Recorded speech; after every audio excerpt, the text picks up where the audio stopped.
What's going on, YouTube? Thank you so much for watching this YouTube channel. My name is Matt Faircloth, and my company is called the DeRosa Group, and I'm so excited to have you guys here. And if you guys, a few tips.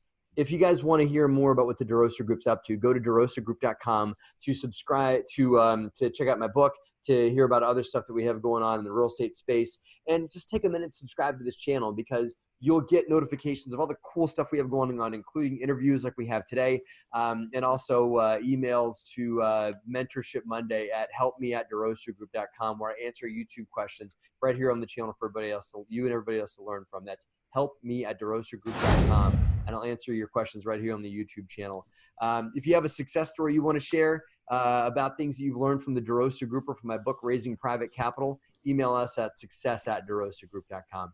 Today's interview is with somebody who I have a lot of regard for, a lot of people that I have respect for, have a ton of respect for this person. That means I respect this person. So I'm super excited to bring him here to have a great conversation with you guys. And without further ado, I'm just going to let him rip because he has a phenomenal story that I want him to share with you guys. So ladies and gentlemen, please welcome Rod Khlief to the channel. Rod, thank you so much for being here. Man, thanks for having me, brother. Let's add some value today. So let me start by telling my story. It'll take just a couple minutes. Please. So I immigrated to this country when I was 6 years old. I came over here with my brother Albert, my mother's Vansha. We came over on a big boat. I remember my mom crying when she saw the Statue of Liberty. This is 1966. Ended up in Denver, Colorado, and we didn't have much. I mean, I grew up on clothes from the Goodwill. We ate expired food. We drank powdered milk because that's all we could afford. And I'm sure you've got viewers that had it harder or have it harder than we did. But I knew I wanted more. And my mom babysat kids so we'd have enough money to eat. And with her babysitting money, when I was about 14, she bought the house across the street from us for about $30,000 with babysitting money. When I was 17, she told me it had gone up $20,000 in her sleep. And I'm like, and she didn't do anything for it. I'm like, what? I'm getting into real estate. I'm going to crush it in real estate. I made this decision when I was 17. So I went and got my real estate broker's license, which you could do with education back then. Right when I turned 18, I was a broker, not just an agent. They got smart. Now they require some experience, but I became a broker. So I was going to be rich in real estate. So my first year, I maybe made $8,000. My second year, maybe 10 grand.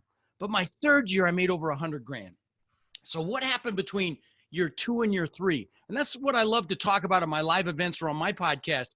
What happened was I discovered the importance of mindset and psychology, that 80 to 90% of your success in anything is really mindset and psychology. Only 10 to 20% is the real estate stuff we talk about. You have to be able to take action. You have to be able to push through fear, push through limiting beliefs, get uncomfortable to grab that life you deserve.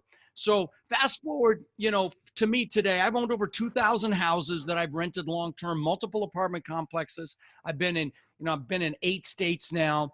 And in 2006, my net worth went up $17 million while I slept. Okay. But there's a punchline, when that happens to someone and you do the math on it, it's about $8,300 an hour over the whole year. Okay. And of course I did. My head got so freaking big, I could barely fit it through a door. I thought I was a real estate god. And when that happens, somebody gets a big head like that, sometimes God or the universe will give them a smackdown. Yeah.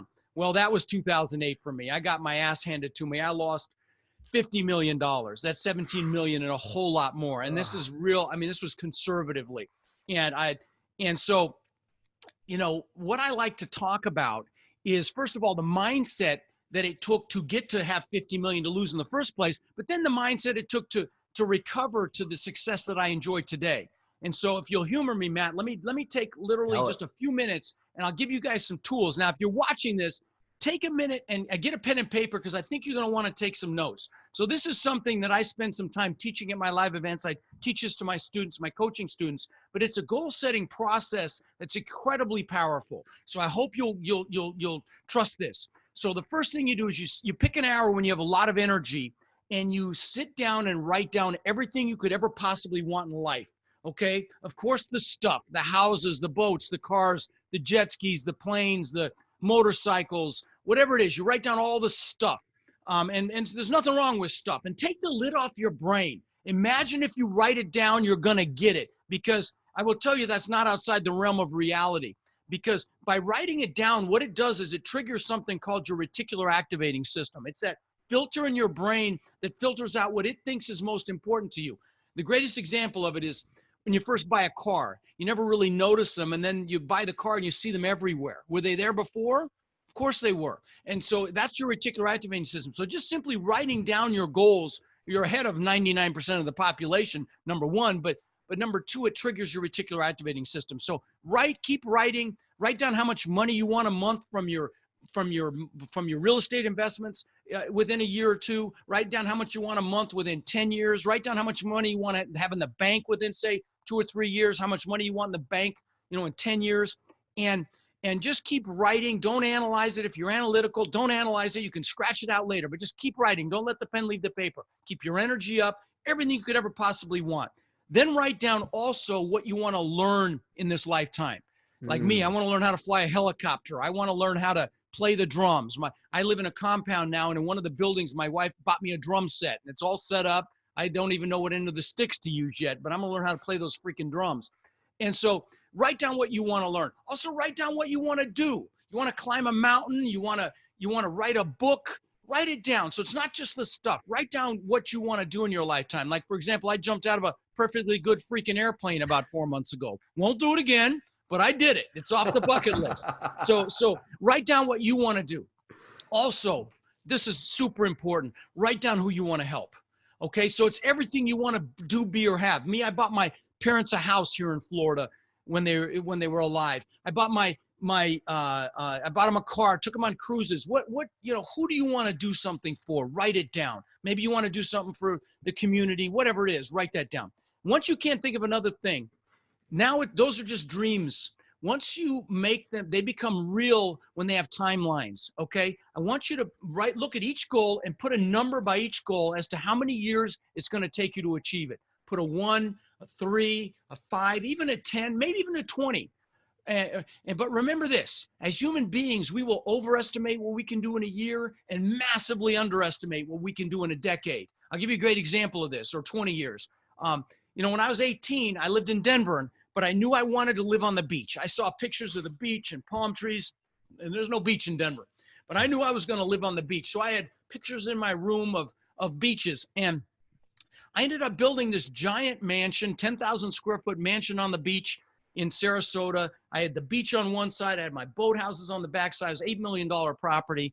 But that was unthinkable when I was 18, but I decided that was going to happen. So take the lid off your brains, guys. Don't limit yourself. You want a private island, write it down. You want a jet, write it down. You want a yacht, write it down. I went to the Fort Lauderdale boat show yesterday and looked at the yachts because I want to take a yacht and cruise the Mediterranean, either my own or rented or whatever, but I'm going to do that. It's going to happen. So, that experiential component is very important. You want to experience something that you want in your life.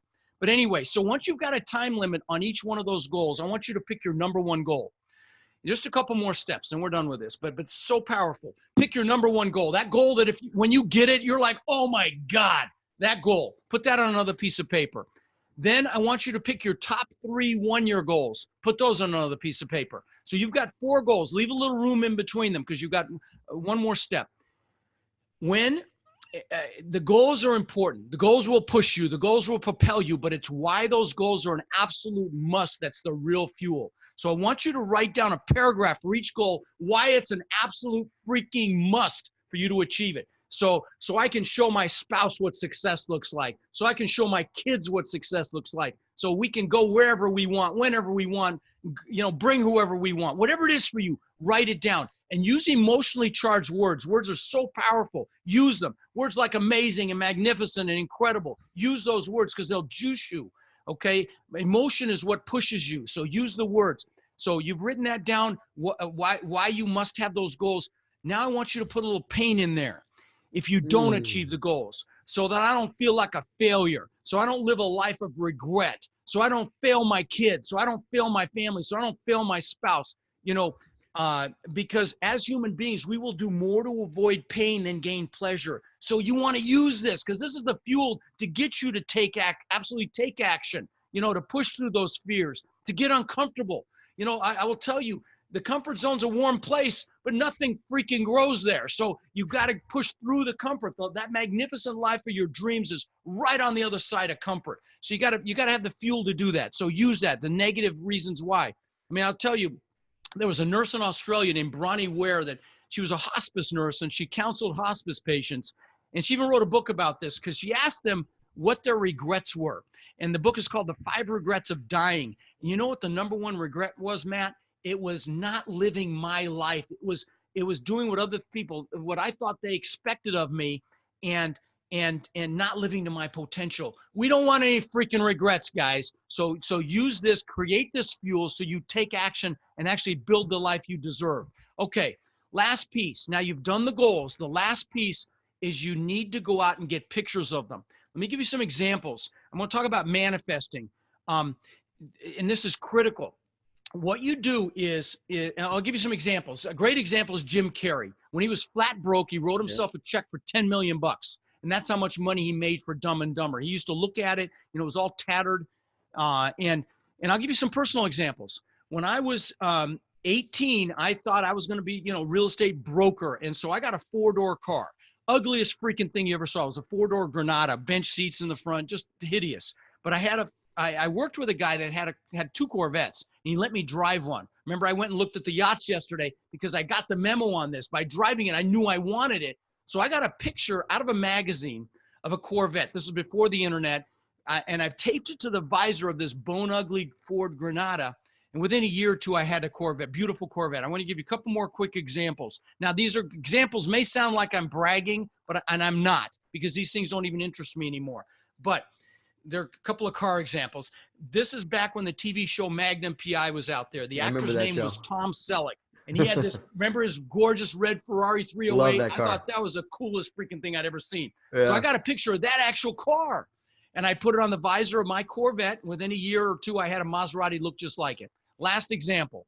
I'm the guy that always wanted a Lamborghini. Okay, I had the posters on the wall. There was the Countach was the model back then. Yep. Mike Tyson bought one for him and his wife. I think they were married about a week. But the bottom line is I had the posters in my room with the bikinis and all that and the Lamborghinis. What's funny is when my son was 9 years old, he collected models of exotic cars, and he had a model of the exact same color and style that I ended up buying. Which I wrecked, but we won't go into that. But guys, pictures work. In fact, I'll show you. This is my planner, okay? I use a paper planner. Yes, I'm a dinosaur.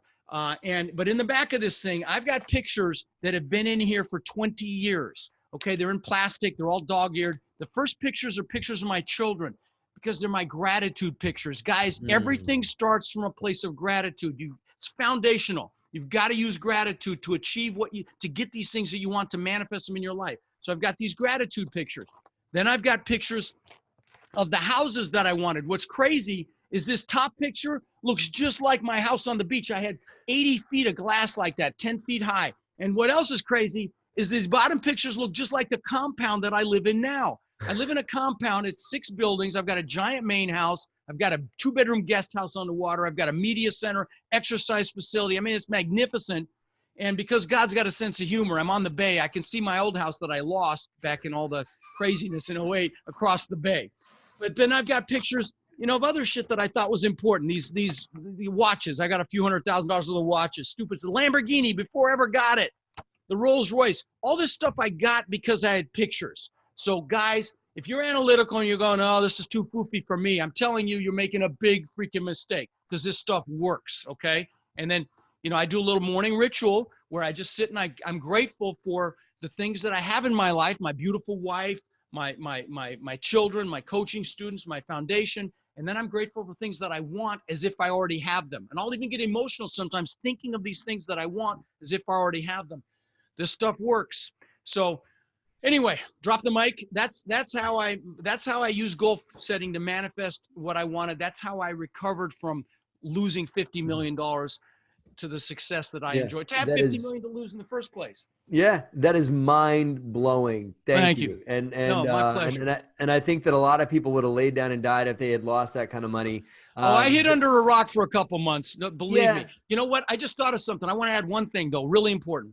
especially as it relates to goals. So I built that giant house on the beach, the one I lost, the one across, it was, incredible, 10,000 square feet, giant waterfall out of the second floor into the pool. It had a spiral staircase that went up through the middle of the house. I mean, I could go on and on about this place, but let me just say this. On the second floor, I had an aquarium, cost me almost $200,000. So that gives you an idea of this house. It was magnificent. Okay. So 2 months after I built it, remember I worked for this thing for 20 years, and this relates to goals. So I don't want to leave this out.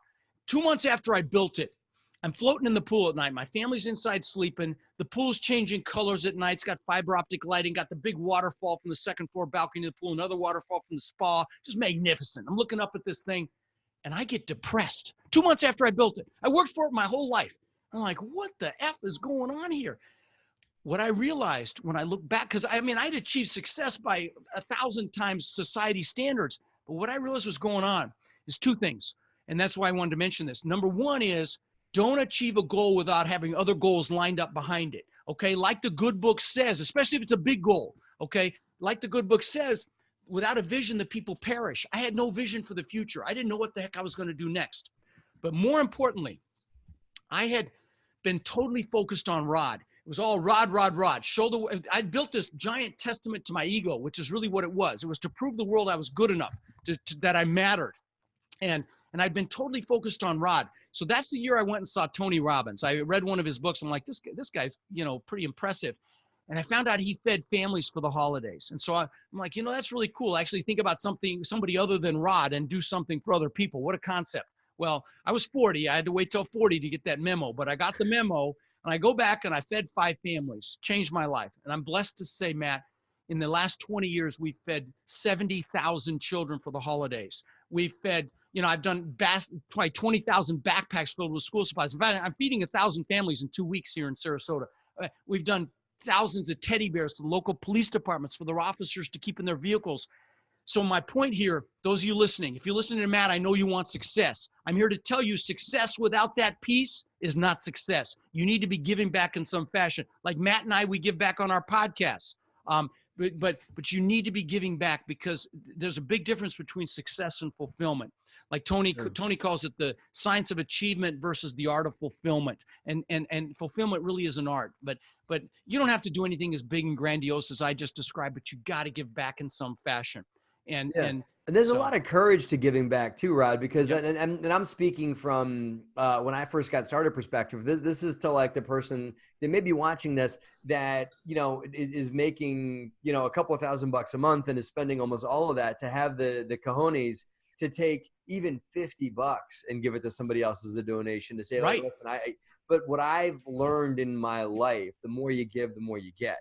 It comes back tenfold, 100-fold, whatever you want, you give. You want love, give love. You want happiness, give happiness. You want money, give up your time and money. And I'm telling you, it comes back to you. Trust it. In religion, it's called tithing, but it absolutely works. And it's just, don't do it for that reason, but don't wait to start, because you don't have to be wealthy to start giving back, because it will enhance your speed to your success. It really ties into faith in the law. And the law is that there's plenty for everybody. And that if I give away, that I know that even though I don't see it, it's on its way to me, It's an abundance mindset. It's not having a scarcity mindset. Don't give because you think that you're going to get. That's not really the truth of the matter is, I know that I have plenty. And then I'll get my daily bread every day, and it's going to come to me, and then I'm going to get fed tomorrow, because I have faith that it's coming, and so I can give it away next. So yeah, no question. And in fact, I've got a gift for your viewers here. I gave away 20,000 copies of my book on Amazon, and my team was like, "Hey, stupid, how about we actually make some money with this?" So now it's on Amazon. You got to pay for it. But I've got a free workbook I want to offer your listeners, our viewers. And it's on my website. But if you're interested in multifamily real estate, if you're not interested in multifamily, it's not for you. But if you're interested in multifamily, it's 67 pages long. It's got every possible question you should ask yourself of the property before you buy it. It's like a due diligence checklist on steroids. And Amazing. It's free. It's on my website, rodkhlief.com. It's a free download. And guys, we use this every day. It's absolutely kick-ass. So make sure you get it. If you're interested in multifamily, It's it's super not for other generous, asset classes. and I think it's commendable that you're able to put that much out there for free for people to go down and grab that much knowledge. It's a value we're putting it out for people to come and get for free. So guys, we'll put the link to that if you missed it, but it's just Rod's name, rodkhlief.com. You can get it there, and it'll also be in the notes on this this video here. So. So Rod, this has been amazing. I took, listen, just from you talking, I took a page of notes, thanks, right? brother. And that, so this is, typically I'm here just to interview, but I actually learned a ton, by being here with you. So, just rodkhlief.com is they want to hear more about you. Yeah. And going on. Yeah, Right? if you're on Facebook, I've got the largest if you're into multifamily, I've got the largest multifamily Facebook group on the planet, over 30,000 people there. It's multifamilycommunity.com, direct link to that Facebook group. My podcast just is about to hit 7 million downloads. If you're interested in real estate, I'm really proud of that, man. That's It blows my mind, frankly, but it's lifetime cash flow. If you put in real estate, I come up number 1 or 2 behind Bigger Pockets every day. And I also, even if you're not doing multifamily, I do a clip on mindset every day. It's 5 minutes. I'm not every day. I'm sorry, every week. It's on mindset. And it doesn't matter what your vehicle is. If it's business, if it's entrepreneurship, if it's real estate, whatever your vehicle is, you'll get value from those clips. And I think that's why the podcast's been such a success. That's like a shot of coffee. I've listened to your 5-minute clips, man. That's like that's like, some people drink espresso. You could also just listen to that 5-minute clip, Thank you, brother. It's a great way to get you going. So, great. Well, Rod, thank you. I don't think this is the last time we're going to hear from Rod Khlief here on this YouTube channel, guys. So stay tuned for more. Like I said, be sure to subscribe to this channel if you want to hear more, but we're up to it, the DeRosa Group and other interviews and videos that we do. Rod, this has been phenomenal. Thank you. You know what? I got a YouTube channel too. I forgot. I should have said something about that. Go ahead. 30,000 hours viewed last year. How do they find your YouTube channel? Just go Rod YouTube Khlief, just Rod Khlief. Yeah. I got a ton of videos. All my podcasts are there on video. So Khleif, right? Yep, Khleif is in Frank. Yep. Okay. Spell it out. I always say as in Frank. So I say F as in Frank for my last name, Faircloth. Yep. I noticed you said that. So I like that. Cool. All right, guys. So listen, check out Rod Khlief and check out this YouTube channel by subscribing. And I sure appreciate your viewership here. And I'm grateful for you guys to be here with us today. Thanks for watching and have a great, profitable week.